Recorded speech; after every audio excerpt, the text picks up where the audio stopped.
welcome to the Mojo Podcast, a place where my guests share the secret of their mojo, this magical essence. We talk about the ups and downs, the ebbs and flows, the lessons they've learned so you can apply them to your life. We meet here every 2 weeks to hear from fascinating people with a mojo story to share. In this fourth series, I've been talking to a diverse group of founders about what their mojo means to them as an entrepreneur and as a leader. And it's been one of my favourite series so far for many reasons. Meeting amazing people, reconnecting with old friends, sharing the special sauce of successful founders, how they keep their mojo high and flowing in, let's be honest, often very testing and stressful circumstances. Because founding a business or a movement or a community is far from easy. However, the mojo upside when successful is huge, as you'll see. This episode is something new, a special Series End summary, so just to call it out, no guests today, just me, but you will be hearing a few snippets of my guests' voices as I drop in some choice quotes from their episode. So I see this hopefully as a win-win. A win for you, my lovely audience, a short potted trip covering around 9 hours of insightful audio in less than 20 minutes. And it's also, to be frank, a win for me, a chance to stop and fully digest everything my guests shared with me and with you. And boy, there was gold in every single episode. It goes way beyond the sometimes cliche view of what a founder needs. You know, those LinkedIn posts that state you've got to have grit, hard work, determination, drive. Yes, all true enough. But I found these conversations were at a much deeper, richer layer of truth that really shine a light on what goes on behind founder success. Now, I spend a lot of my time working with business leaders and entrepreneurs, working with them on their mojo. So I found this really interesting and frankly part of my continued education too. Now, before we go anywhere, I want to say a huge thank you to the 16 guests who joined me across the 10 episodes of the series.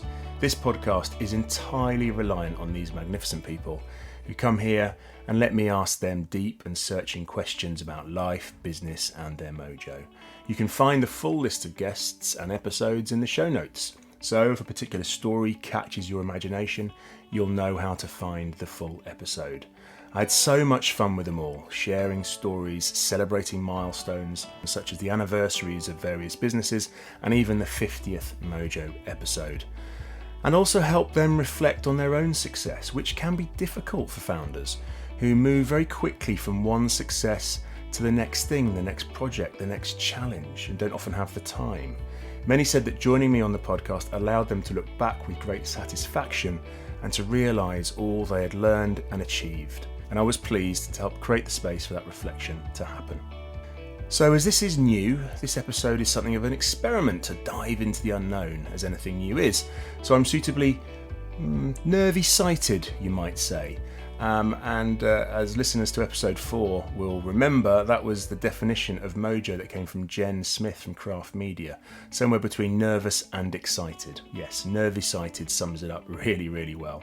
So what I've endeavoured to do with this episode is to share the key themes I heard emerge in those 10 conversations. An enjoyable but somewhat tricky task, I have to confess. There were just so many takeaways from each episode. What was really interesting among such a diverse group of successful founders is there were commonalities, and it's those that I'll seek to bring you today so you can ponder those and use them in your daily life. Now, it doesn't matter if you're a current founder, a future founder, somewhere in between. Simply great insights here to apply to your life and keep your mojo flowing. Hopefully much closer to an 8, 9 and 10 than a 3, 4 or 5. And just before we get into those themes, regular listeners will know that the first question I put to my guests is always, what does mojo mean to you? Because I'm curious, I'm fascinated with this word and this essence. Now here are some of the definitions that I heard in the 4th series. So your mojo is your vibration, your inner essence. It's how you show up in the world, the energy you exude. My mojo is my spark when my brain is fully firing, a special source that gives everything else a kick. Mojo is about being in touch with your own truth, a mood of positivity and moving forward. Mojo is feeling invincible, being in alignment with physical and mental energy. Mojo is momentum. Wow, brilliant. I love that nearly every time I ask that question, I get something new back or a nuance on a previous answer. Never the same thing. So we all have our take on it, and it's all part of the charm of Mojo. Okay, now we've looked at some of the definitions, let's get back to those key themes I've identified, the brilliant takeaways you can apply to your own context. Now, the order doesn't represent anything more than how they came to me. All important and all applicable to everyone. But it is probably fitting that the first theme I'm going to talk about is bravery. Being a founder means embracing change, often stepping away from something relatively safe, certainly known, in search of what your heart truly desires, i.e. your true purpose. And being a founder requires bravery. Here's how Ben from B&A defined bravery in episode 2. Bravery is about having the courage to step into something when you know and are aware of the risks and or the challenges. And I think that it was a moment of bravery for both of us in different ways. But I don't think there's ever a situation where it's all perfect. And the sooner you get used to that, the better, to be honest. There will always be challenges. There will always be things that you wish you could change. And you can work very hard on all those things, but then something else will come along too. And I think being comfortable in this state of some ambiguity, some confusion, some trepidation keeps you honest and keeps you grounded. Other guests talked about the failure rates of startups and acknowledged that they had to be a little bit crazy to be a founder, almost in a state of delusion at times. But that understanding your true attitude to risk and just how far you'll go and what you'll put on the line is crucial to being a successful founder. So it can be scary, but conquering that fear can actually be very powerful indeed. Here's Laura from the cider brand Scully recalling some advice from her father. He's always said to me, do something every single day that scares you. When I do kind of feel my heart palpitating because I have to send a really awkward, horrible email, or walk into a bar on my own with a bottle of Scully and be like, hey, do you want to try my new cider? And I kind of remind myself that, okay, I'm doing the thing today that scares me. This is my thing. I can tick it off. And what helps bravery? Having a positive and purposeful mindset. All my guests have taken the time to really, truly think about what they were about. They'd done significant work, really working on their purpose, their why.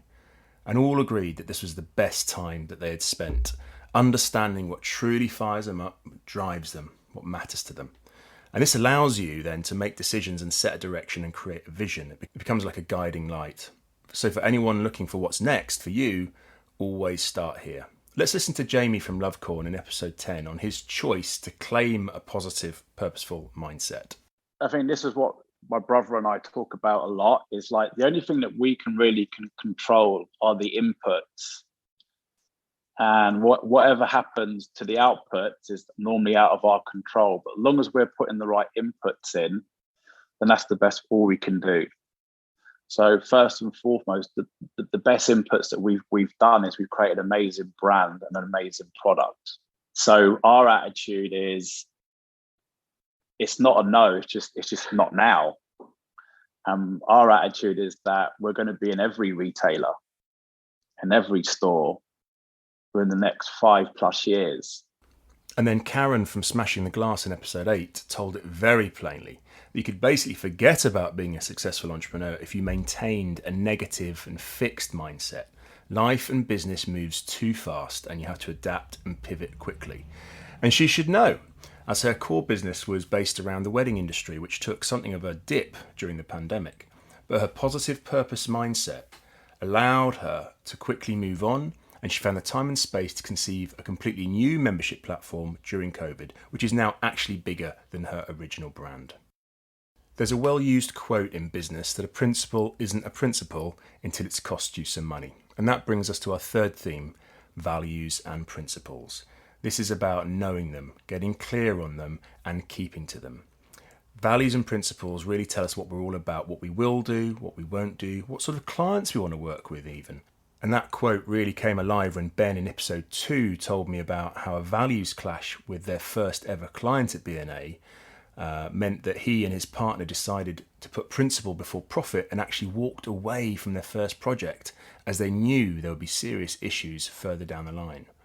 And getting clear on values and principles is a key piece of work I suggest any founding team do early on. It's something I do a lot with clients in startups. It really maps out the business DNA beyond product and finds meaning and helps make decisions. Listen to Karen from Smashing the Glass and what values do for her. I think you've got to attract and repel with what you do. Otherwise, you'll never be known for anything. You'll never, so people think of Jewish joy or Jewish positivity, they think of me. Whereas if I try to appeal to all Jews, like when there's a conversation about something, like, well, who should we interview for this? Like, I don't know, we can interview this one. No, they think straight away of me. So you've got to stamp something, you've got to be known for something specific. And as I say, if you're attracting and repelling, that's a really good sign. And over at Craft Media, Jen Smith told us about the Crafty Code, written right at the start of their business before many clients had even been won and employees had been brought on board. This code still guides decisions they make every day 5 years on, which leads to big cultural moves such as that they hire on character and not just on skills. Now, it might sound obvious that passion is a key trait of any founder, and it is indeed the next theme. Of course, you have to love what you do as a founder to make those moves and even some sacrifices. And I've chosen this theme to showcase what truly finding your passion can offer because, and I've been guilty of this in the past, we can be encouraged, even pushed to fake passion for what you do. As Dave Grohl from the Foo Fighters memorably said, you can't be truly great at something unless you love it. Does this sort of sentiment lead to us faking that passion? Perhaps. But you can't really do that, and it always shows up in the end. As Sally from Craft Media noticed in episode 4, she talked about the dead eyes that she saw in herself when pitching to clients she wasn't truly passionate about. But when you do find that true passion, it's an incredible driver. Ali Owen from Brixton Finishing School back in episode 1 talked about that if you found what you really, really want to do, it's impossible not to do it. And for her, that's making the advertising industry more reflective of society. In episode 7, Josh Kacheri from the fashion brand Loved Hero talked very openly about how passion had always been his guiding light. His passion had seen him make big changes in his life, from leaving a successful business in his native Australia to starting all over again at the bottom of the fashion industry in London. Why? Because he knew he had to do it to truly follow his passion, which is to create a truly sustainable fashion brand that is less damaging to the planet and to people. And finally on passion, this quote from Cal from Shine in episode 9 really shows what happens when your passion is truly aligned with your purpose. I mean, I think for me, I have to feel passionate about what I do. So I felt passionate about what I did at Nike. I felt very passionate about what I did at the Nike Foundation. But there is something extraordinary about getting up every day and knowing that we are going out to enable women to feel extraordinary, enable women to forge their own paths. Next, let's look at strengths and fully understanding and focusing on your core strengths. I think every single one of my guests talked about this and how this focus on real strengths has enabled them both personal growth and business success. Thinking about strengths allows you to find incredible energy as you'll be doing what you really love to do. And it allows people around you to grow as you're less likely to tread on their toes. And it becomes the encouragement to bring other people with specific strengths and skills different to your own into the business. And this is vital. This is all part of the process of letting go in order to grow. Now, I could pick many quotes from this series for this theme, but this one from Ali Owen from Brixton Finishing School is genius. People always go, oh, rather than just playing to your strengths, you should really upskill your weaknesses. Fuck your weaknesses, delegate your weaknesses, because they are just going to slow you down. Just 85% of your day should be in your strengths, because your energy will last a lot longer when you're surfing rather than swimming against the current. Yeah. That's the 15% of stuff that is going to be swimming against the tide. But then choose what time you're going to swim. Now I want to talk about sharing. I read a quote recently that as a first-time founder, your tendency can be to keep everything secret because you're worried about someone stealing your idea. And then second-time founders learn from this and share their ideas widely. Well, universally, my guests were all sharers. They found that by doing this, people were often more willing to help and support them than sometimes we might believe. No one I was aware of had an idea stolen, and some even found a business partner by doing this kind of sharing early on.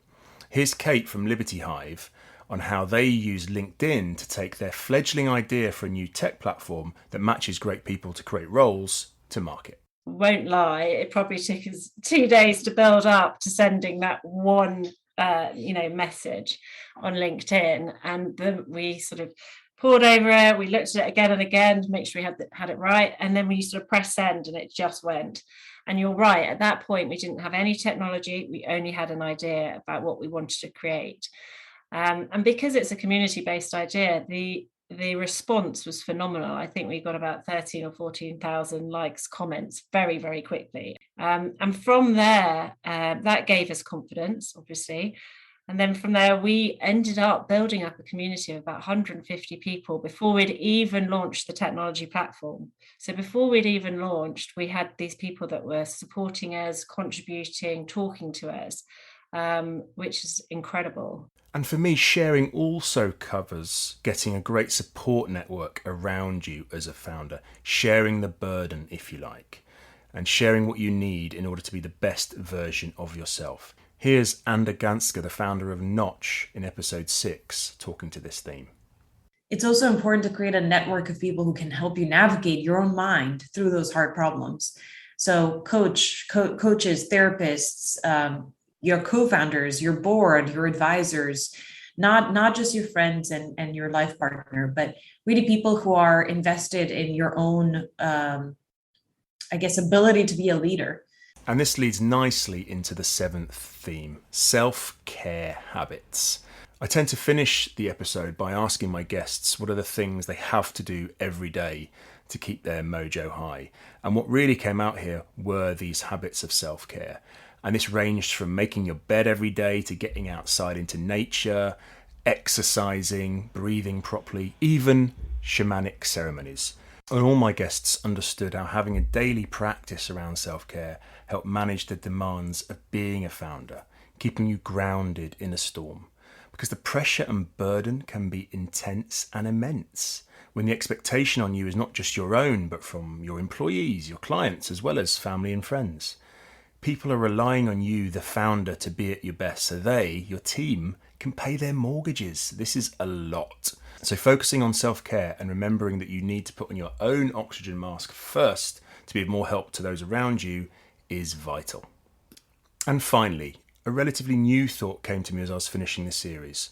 There was something that truly tied these wonderful people together, and that was their commitment to what they were doing, their commitment to their success, to their dream, passion, the purpose of their project. And this commitment means choosing not to have any more choice. Here's Laura from Scully again talking about this. The other thing that helped, I guess, get us to where we are is not having a fallback plan. There wasn't a plan B. And I see all these successful founders making commitment to what they have chosen to be and to do. They wake each day and fully commit to what they are doing, and their behaviour and beliefs are really clear on this for all to see and for them to know. Committing doesn't mean not adapting or pivoting, or indeed feeling the fear from time to time. But what I found were these founders were unwavering in their beliefs, and that is right at the heart of a strong mojo.